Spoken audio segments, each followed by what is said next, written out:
Hola, hola, sean bienvenidos y bienvenidas una vez más a Academiqueando.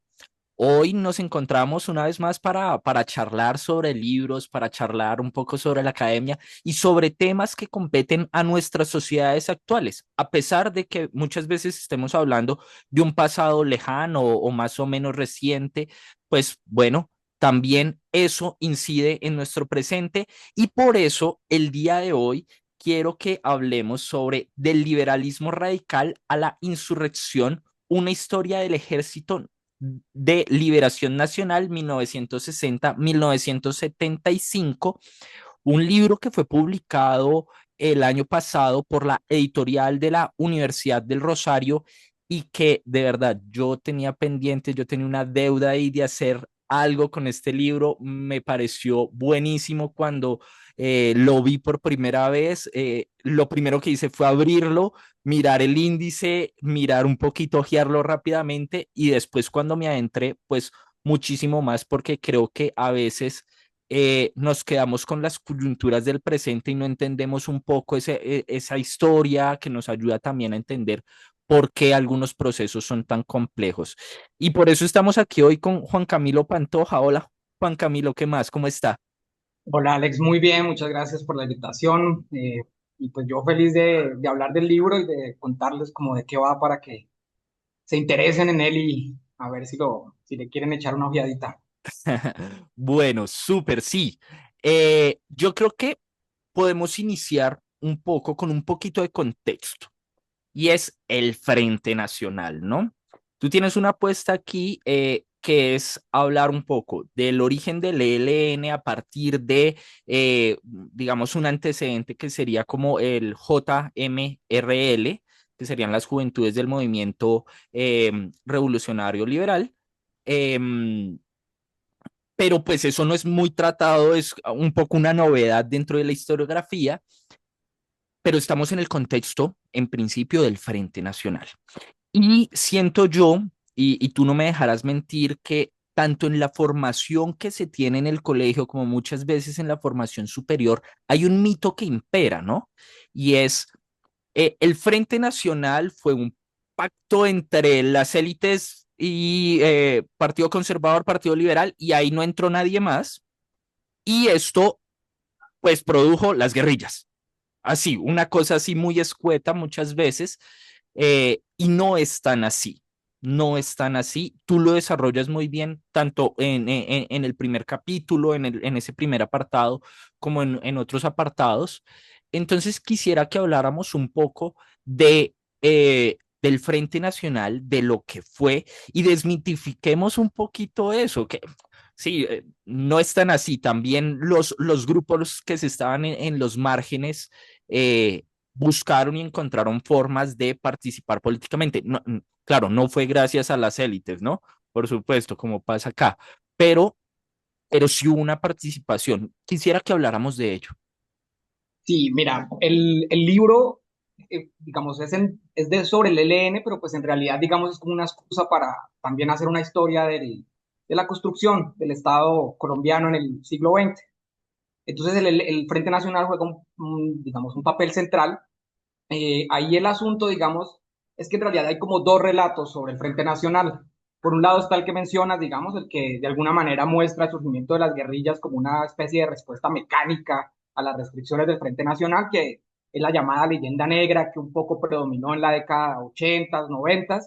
Pero también hay otro relato que es un poco más institucionalista, que, digamos, ha tomado mucha fuerza dentro de la historiografía que ha elaborado la Universidad de los Andes alrededor del Frente Nacional, que tiene un tinte muy liberal, y en el que el Frente Nacional, por el contrario, se considera como una especie de transición que nos permitió llegar a la Constitución del 91, que a pesar de sus restricciones, digamos, tuvo este elemento democratizador, que es lo que explica que lleguemos a la Constitución del 91. Y dentro de ese relato, el Frente Nacional no habría jugado ningún papel en el surgimiento de las guerrillas, sino que estas habrían surgido por radicalismos, etcétera. En el caso particular del ELN, pues la explicación es esa, ¿no? Que fueron unos jóvenes que se radicalizaron en Cuba, crearon una guerrilla, y pum, se explica todo, y el Frente Nacional básicamente no fue la causa, ¿no?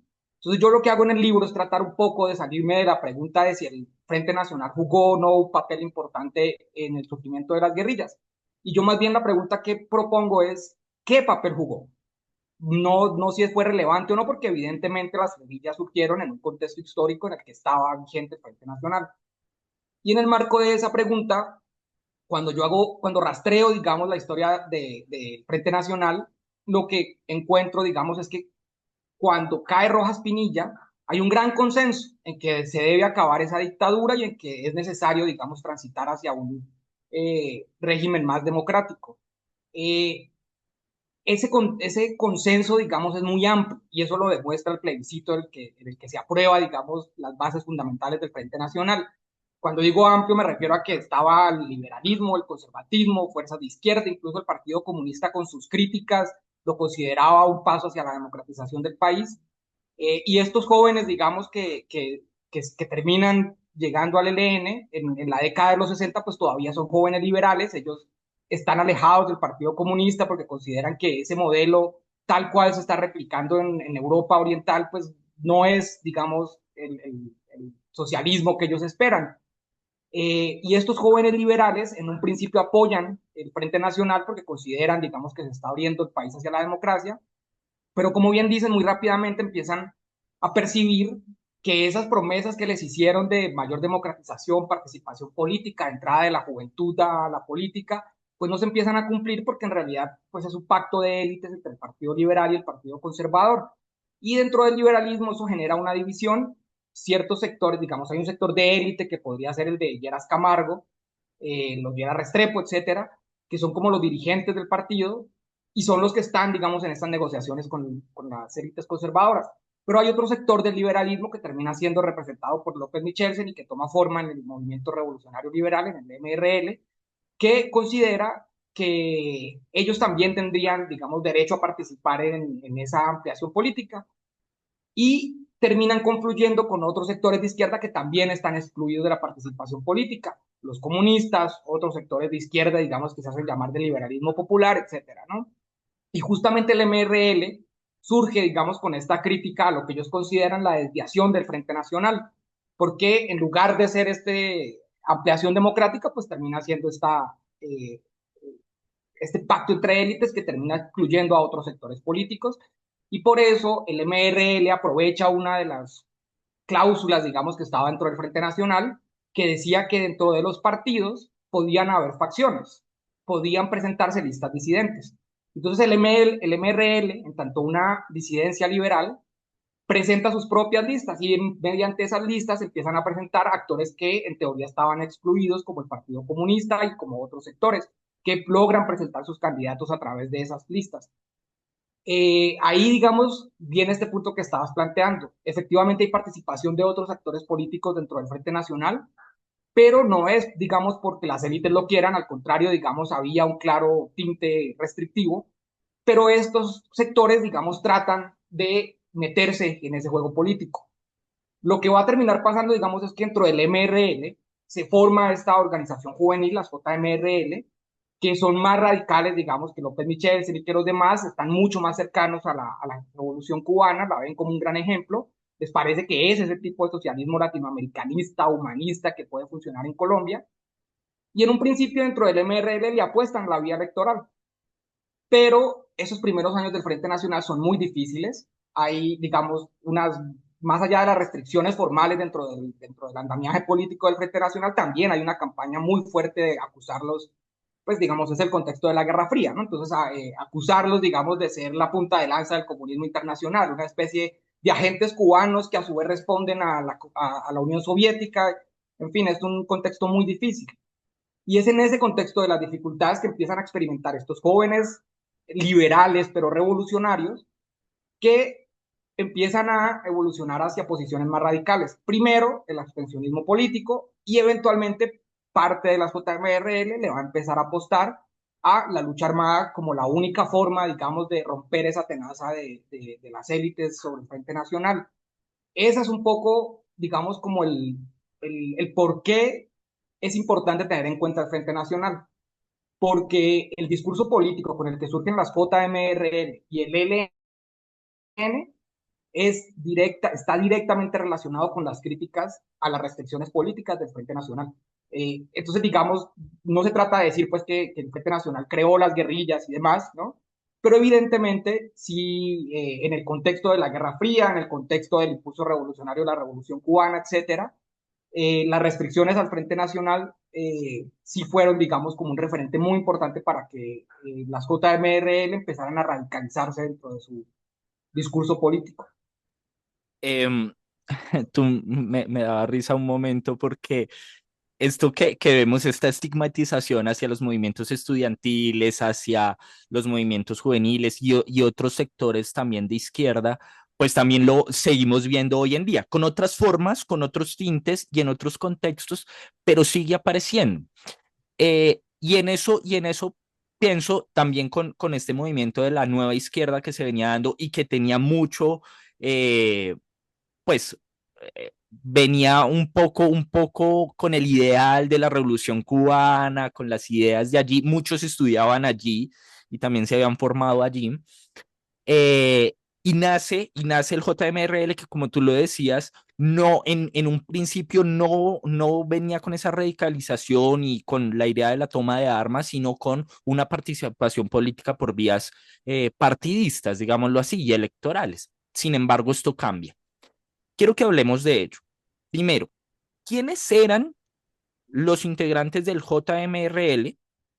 Y segundo, ¿cómo, cómo pasamos, como tú lo dices en el título, de una idea del liberalismo radical a una idea de insurrección? Bueno, esa es una historia muy interesante porque digamos que el núcleo inicial, los grandes dirigentes de la JMRL, va a ser un grupo muy importante en la historia colombiana, porque son un grupo de amigos que primero se conocen en el colegio, que son Luis Villar Borda, Camilo Torres y Plinio Apuleyo Mendoza. Después, digamos, ellos se conocen en el colegio, después entran a estudiar, bueno, Plinio no, Plinio se queda por fuera, pero Luis Villar Borda, Camilo Torres van a entrar a estudiar Derecho a la Universidad Nacional y ahí van a conocer a otro gran personaje que es Gabriel García Márquez. Estos personajes, digamos, tienen en común que eran, digamos, de izquierda, algunos de ellos comunistas, en particular era el caso de Luis Villar Borda, que fue dirigente de las Juventudes Comunistas, que en ese momento tenía otro nombre, pero bueno.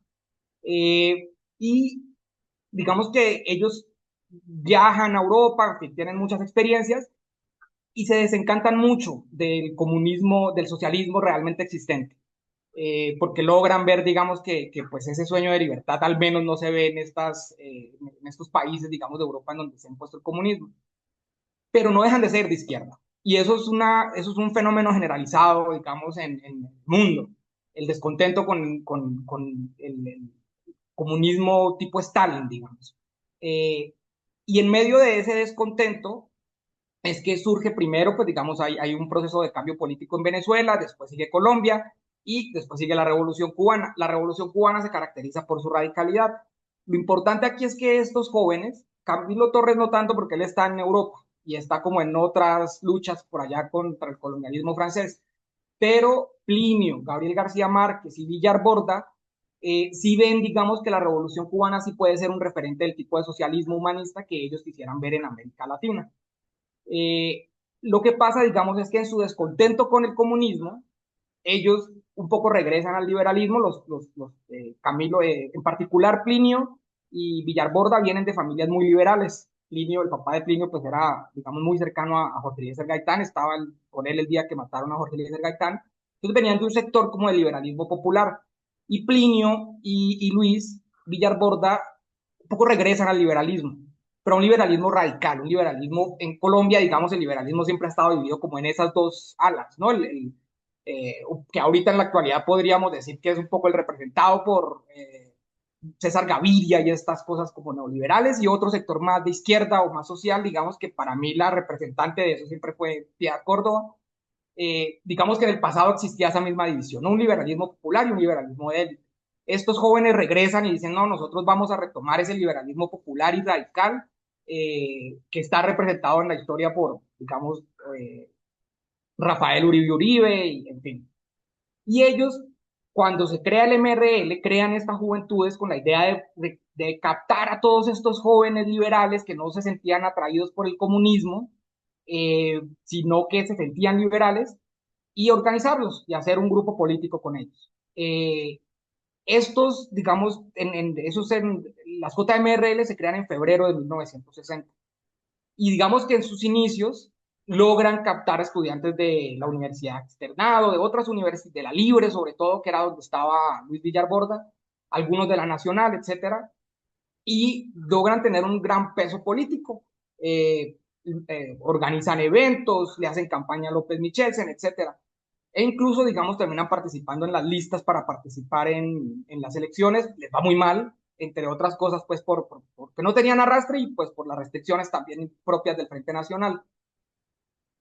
Lo que va pasando, digamos, es que en esa primera mitad de los 60, estos jóvenes se van radicalizando en la medida en que ven, por un lado, que la vía electoral no es la vía por la que se puede llegar al poder en Colombia, porque hay una tenaza muy fuerte, y por el otro lado, porque en el contexto de la Guerra Fría se empieza, digamos, con la llegada de la Guerra Fría a América Latina, se empiezan a radicalizar mucho las posturas en contra de Cuba y se vuelve un tema central. Y las JMRL van a decir, nosotros estamos con Cuba hasta el final.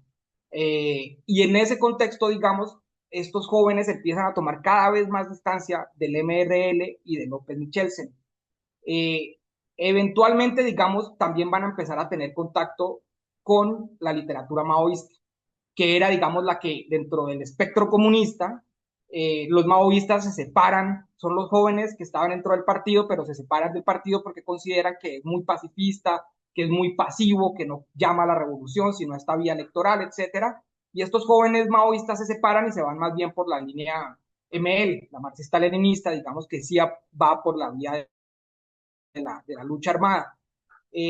Estos jóvenes de la JMRL no se vuelven maoístas, pero sí, digamos, algunos viajan a China, leen literatura, y es como ese pequeño sector, ya no es la generación de Villarbord, ya es otra generación un poquito más joven.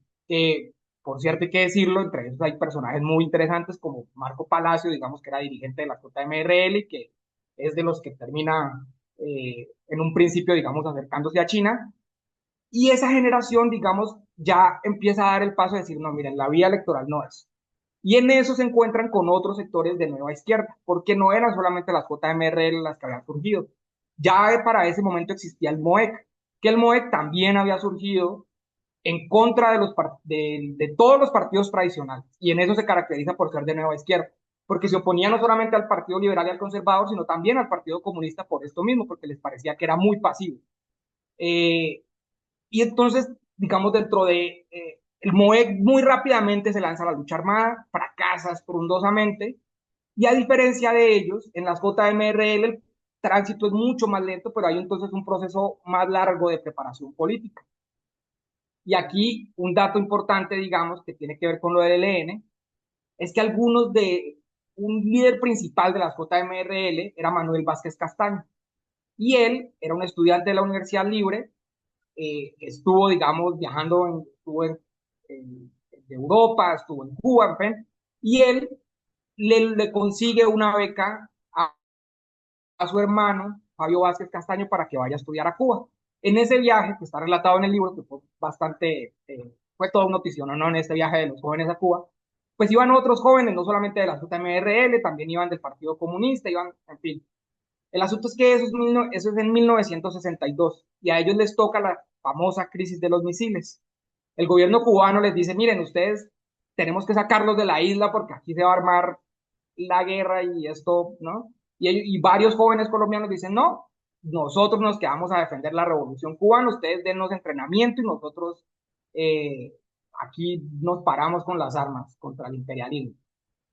Pasa la guerra, la crisis de los misiles y un grupo de esos jóvenes decide que es el momento de crear un foco guerrillero en Colombia. Ese foco, digamos, en principio está creado por la mayoría son de las juventudes, pero también entran otros como Víctor Medina Morón que venían del partido, pero ya descontento con esta pasividad. Ellos crean la Brigada Pro Liberación Nacional José Antonio Galán, que normalmente se considera como el antecedente directo del ELN. Lo importante aquí es que esos jóvenes que llegan allá cuando empiezan a regresar en el 63 y hacer el montaje de la guerrilla del ELN, logran, digamos, consolidar esta guerrilla, es porque en Colombia ya las JMRL habían hecho un trabajo previo, incluso ideológico, político, pero también práctico. Tenían redes en varias partes del país, etcétera.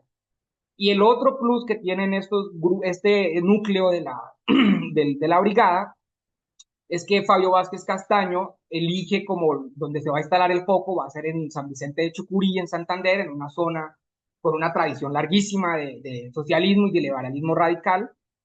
Y digamos que en parte, otra parte del libro también trata de explicar, bueno, por qué el ELN, a diferencia de otras guerrillas de universitarios y demás que fracasaron estrendosamente, por qué el ELN sí logra sobrevivir.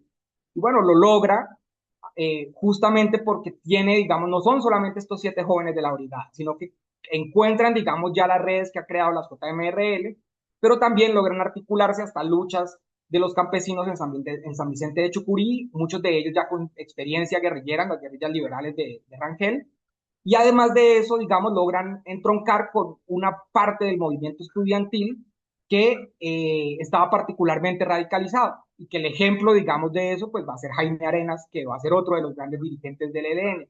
Entonces, digamos que no es solo la brigada.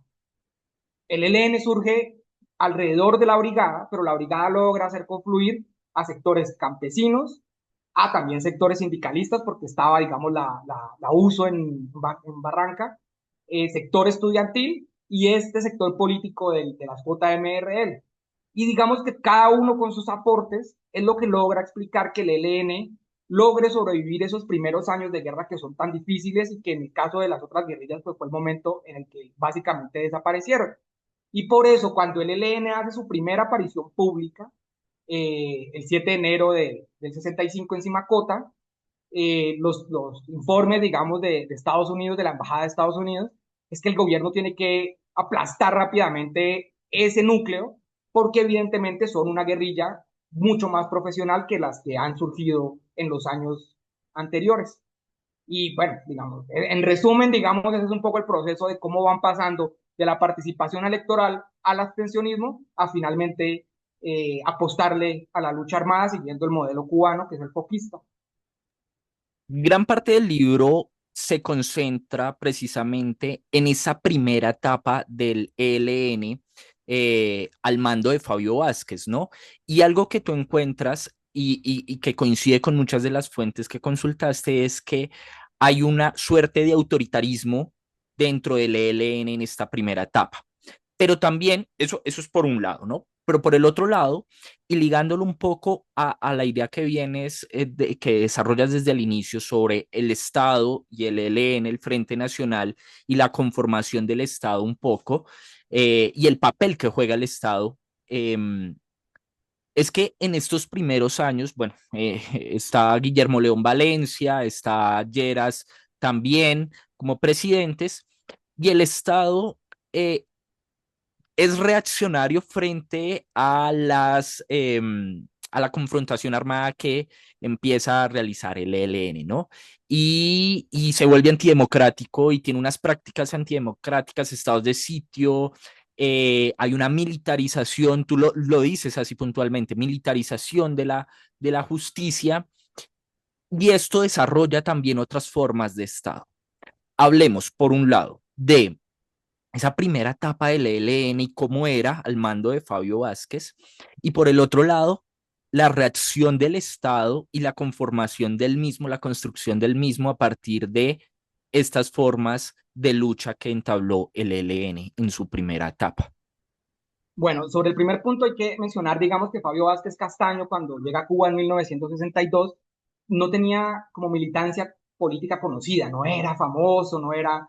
Pero en Cuba, digamos que él, es una historia larga de su familia, pero él era, digamos, campesino. Y eso, él mantuvo a sus hermanos porque a su papá lo mataron y cuando llega a Cuba y tienen estos entrenamientos militares, pues Fabio Vázquez evidentemente tenía una formación política, evidentemente odiaba, digamos, a las élites liberales, a las élites conservadoras, digamos, en particular, porque los culpaba de haber matado a su papá, pero además tenía unas grandes aptitudes militares, físicas, digamos, tenía esta inteligencia campesina de la que tanto se habla, digamos, y que tanto funciona en la guerrilla. Entonces él destaca muy rápidamente en esos entrenamientos en Cuba. Entonces al momento en el que se forma la brigada y tiene que decidir quién va a ser el líder, Víctor Medina Morón, que era el que venía del Partido Comunista y que era evidentemente el que mayor formación política tenía, dice, no, miren, organicemos una dirección de 3 personas, pero digamos, alguien tiene que ser el líder. Vamos a escoger a Fabio porque Fabio, pues evidentemente tiene no solo las aptitudes políticas, sino también militares. Por eso Fabio, digamos, se convierte en el líder natural de la brigada y cuando llega a Colombia, ese don de campesino se hace muy evidente porque es, digamos, quien logra, a diferencia, por ejemplo, de, no sé, La Rota, que nunca pudo, digamos, conectar bien con los campesinos y demás, pues no, Fabio Vázquez Castaño, todos lo dicen, Gavino, que lo conoció desde el principio, dice, no, sabía comunicarse con los campesinos, sabía escuchar, sabía hablar en el mismo lenguaje, sabía hacerse entender, etcétera. Y entonces, digamos que se consolida como el líder, tanto de los campesinos como de estos jóvenes de la brigada. Y ahí es muy importante porque cierto sector de las JMRL, y ahí vuelvo a mencionar a Marco Palacio, pues no estaban de acuerdo, digamos, en que la lucha fuera principalmente armada, sino que tenía que ser más política. Fabio Vázquez Castaño, siguiendo un poco el foquismo, pues decía, no, miren, la guerrilla como en Cuba tiene que ser la vanguardia de la revolución. Nada que un partido venga a decirle cómo se maneja ni nada. No, la guerrilla concentra el mando político y militar de la organización. Entonces, sectores, personas, digamos, como Marco Palacio y otros, se terminan retirando diciéndole, miren, la revolución no se hace a lo Pancho Villa, refiriéndose a que esos abalazos. Esto necesita una dirección política, ustedes no la quieren, nosotros nos vamos. Y Fabio Vázquez, digamos, se queda al mando ya no solo del ELN, sino que incluso toma la decisión de desarticular a las JMRL, desaparece las JMRL y dicen, los que quieran de las JMRL entrar al ELN tienen que aceptar, digamos, el mando centralizado en la guerrilla. En teoría, esa guerrilla tenía, digamos, un mando colegiado, un estado mayor, pero muy rápidamente es evidente que quien controla todo pues va a ser Fabio Vázquez Castaño. Y Fabio, digamos, se consolida como en este mando único eh, y muy rápidamente pues empieza a tener ciertos indicios como de paranoia, esquizofrenia, digamos, que es lo que explica una larga historia de fusilamientos de otros estudiantes que entraron al ELN, entre esos Víctor Medina Morón y otros que fueron grandes, grandes líderes estudiantiles, que ojalá algún día se les pueda hacer una historia. Eh, y Fabio Vázquez se va a volver como la encarnación del foquismo. Y entonces cualquiera que cuestionara sus lineamientos era como que se estaba alejando de la línea del ELN y del foquismo, que era el que representaba a Fabio Vázquez Castaño. Y digamos que es una historia paradójica, porque en parte es ese autoritarismo lo que explica que el ELN logre sobrevivir militarmente esos primeros años, con esa disciplina tan recia y con esa, digamos, con esa orientación un poco clara. Pero por el otro lado, pues trajo estos problemas de que muy rápidamente el ELN se fue abandonando un poco la política, a diferencia de otras organizaciones que buscan crear bases, que buscan hacer asambleas y demás. No, Fabio Vázquez la orientó más hacia una organización mucho más orientada hacia lo militar, muy antirreformista, digamos. La solución final es la guerra y la revolución por las armas y nada de esto de andar buscando que nos den tierras. No, no, eso es reformismo, eso aleja la revolución. Y lo otro, digamos, es lo del campesinismo. Digamos que se idealizó un poco la figura del combatiente campesino, que era el que sabía, tenía las aptitudes para enfrentar la guerra, porque pues evidentemente los citadinos llegaban y pues ni sabían caminar en la selva. Entonces, digamos que eso termina creando un ELN muy particular, ¿no? Muy militarista y muy campesinista y muy antirreformista. Eh, pero te digo, en parte eso es lo que explica que el ELN haya logrado sobrevivir. No creció, no se amplió, pero logró sobrevivir esos primeros años y consolidarse. Y pues hasta el sol de hoy tenemos al ELN presente. Incluso dentro del ELN hay una relación muy extraña con Fabio, justamente por eso, porque Fabio termina saliendo del país en el 75, es despojado de su cargo justamente por estas políticas autoritarias, porque, digamos, fusiló mucha gente, etcétera.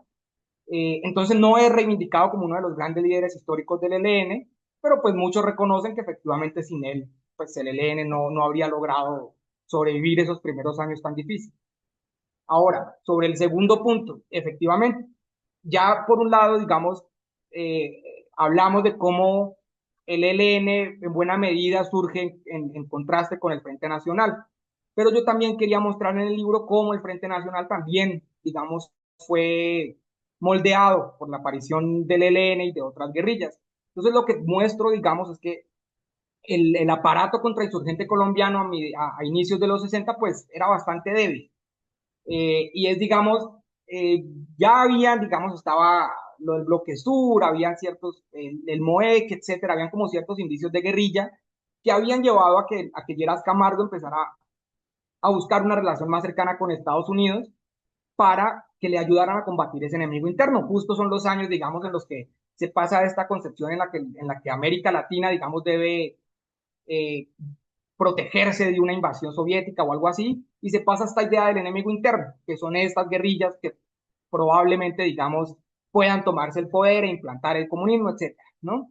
Eh, y cuando surge el ELN, en esa toma de Simacota es muy evidente las fallas que tiene el aparato contrainsurgente colombiano.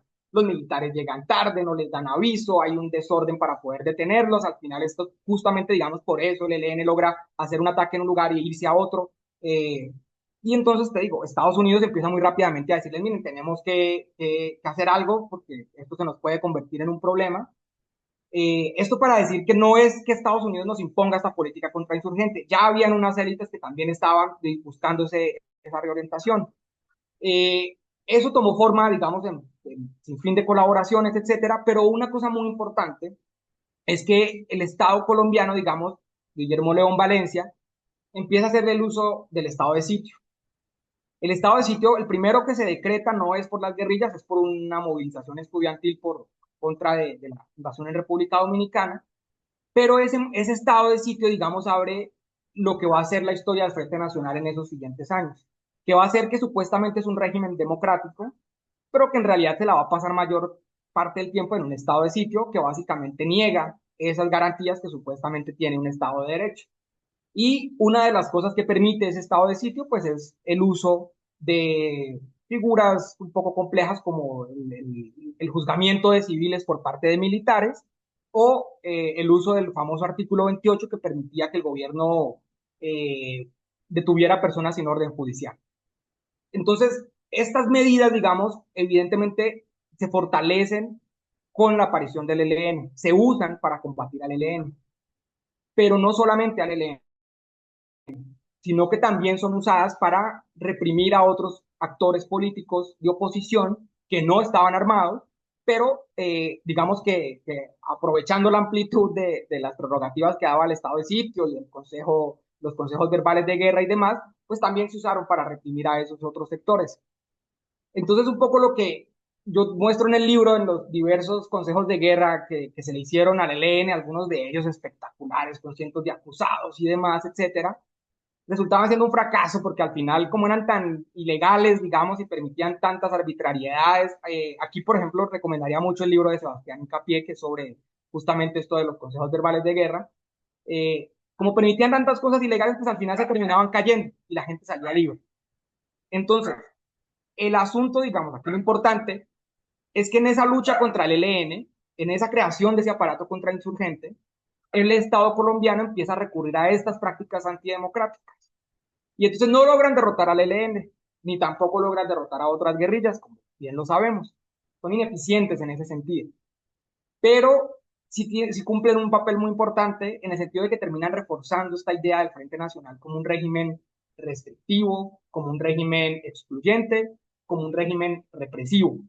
Y digamos que si por un lado golpeaba al ELN de cierta manera, por el otro lado, pues también alimentaba su discurso político, porque digamos que en buena medida ese era el sustento del ELN. Estamos luchando contra un Estado que no es democrático. Y por eso, digamos, no es de gratis que la primera persona víctima de desaparición forzada en Colombia, pues sea una guerrillera del ELN.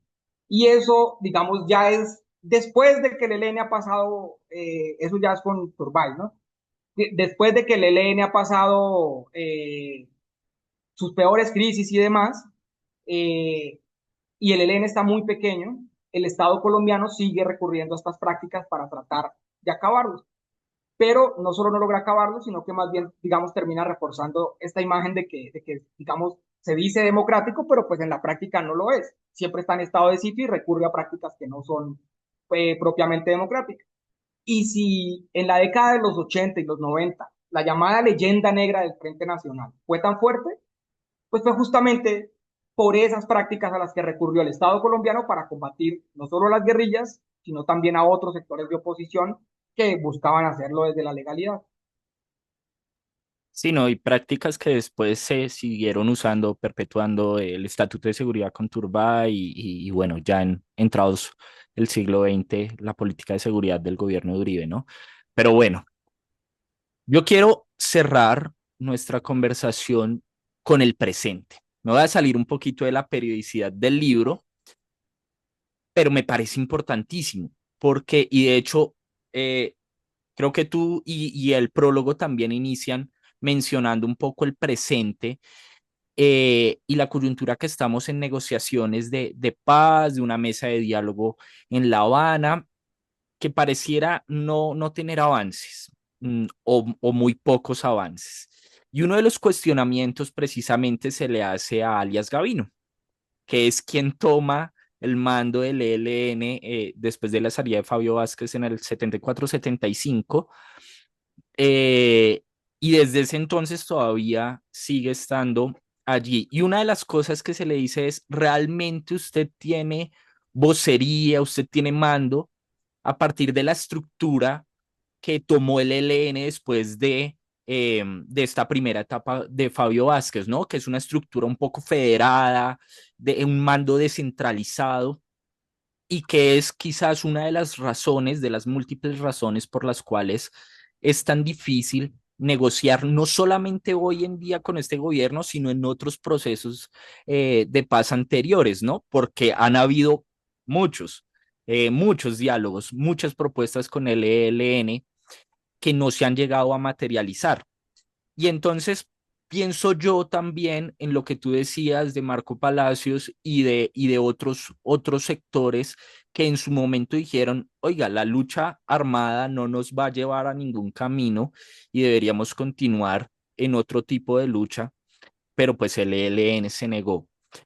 Quisiera que habláramos un poco del presente del ELN a la luz de este libro, a la luz de la revisión de su pasado, de su origen también y de, y te hago la pregunta que quizás no tenga una respuesta inmediata, y es, ¿qué tanto afecta esa estructura, ese pasado del ELN a las respuestas de paz que hoy en día tiene y de lo cual hace que sea tan difícil negociar y sentarse a hablar con ellos para llegar a la paz?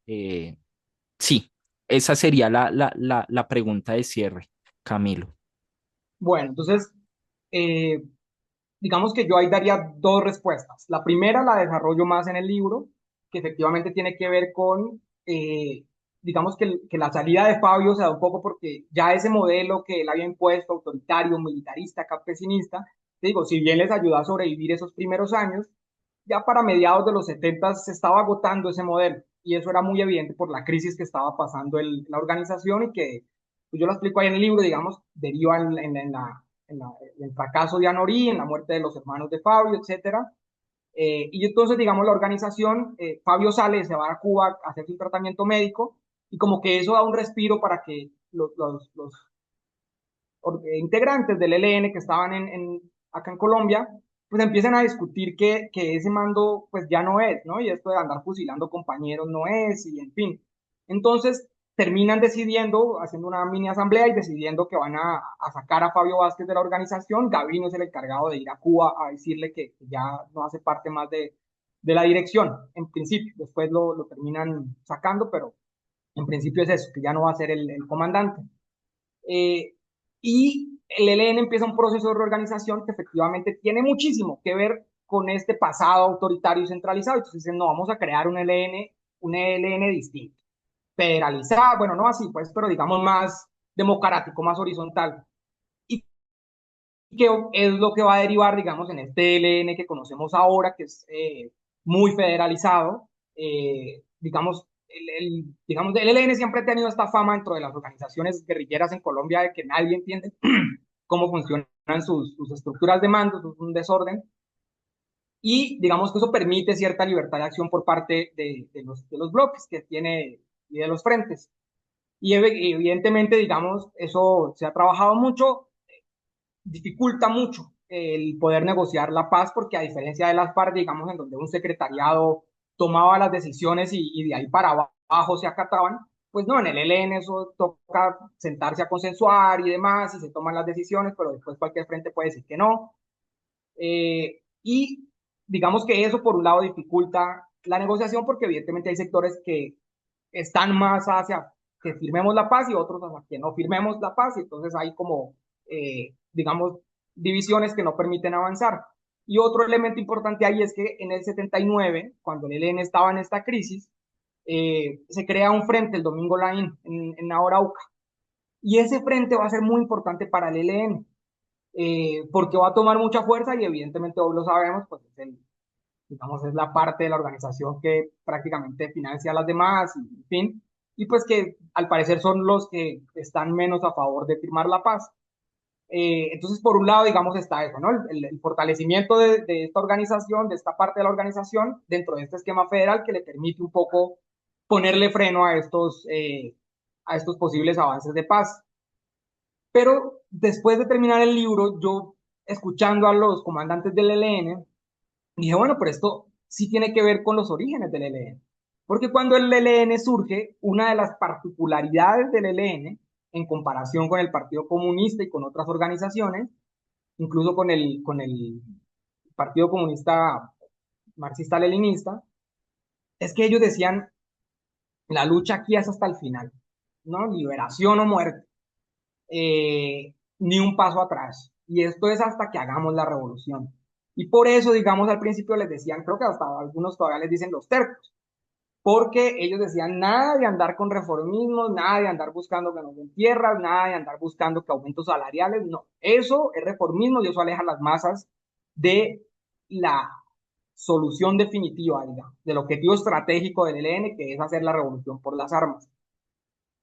Y ahora, digamos, que yo escucho a los comandantes del ELN, como Antonio García, yo siento que sigue eso muy presente dentro del ELN. Esta idea de que pues la lucha es hasta el final. Claro, ya ahora, digamos, no se plantea la revolución, digamos, o la toma del poder, porque el ELN se ha dado cuenta que eso no es posible, sino que han virado el discurso hacia la idea del poder popular, hasta convertirse en otro poder dentro del Estado.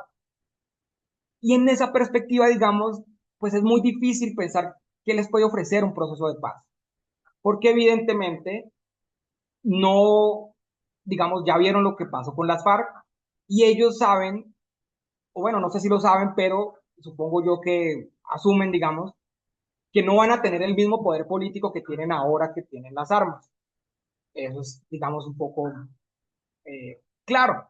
¿Y qué pasaría, digamos, con ese peso político que ellos tienen, sobre todo en ciertas regiones en las que son más fuertes? Y entonces creo que se quedan en eso, en ni un paso atrás.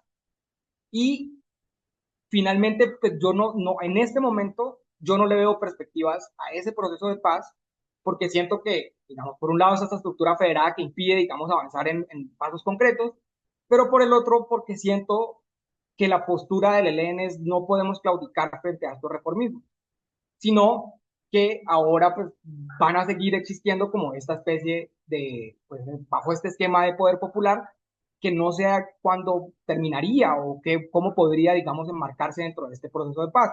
Y eso queda un poco claro, siento yo, con el tipo de exigencias o de puntos que se quieren negociar con el gobierno, que, digamos, en eso las FARC fue muy pragmático y dijo, bueno, aquí no podemos cambiar el país por medio del acuerdo de paz, podemos abrir, digamos, los caminos hacia ese proceso, y en cambio, digamos, las posturas del ELN pues parecieran ser un poco orientadas a que no, aquí lo vamos a resolver en esta mesa de negociación, ¿no? Y hasta que no se resuelva eso no firmamos. Y entonces siento yo que un poco me trae al inicio del ELN, cuando les decían los tercos, porque básicamente decían aquí la única salida es la revolución y de aquí no nos vamos hasta que nos tomemos el poder. Claro, ante una perspectiva en la que no es posible tomarse el poder, pues yo supongo que lo que queda es básicamente pues quedarse ahí vegetando, no sé, o, no sé hasta cuándo, ¿no?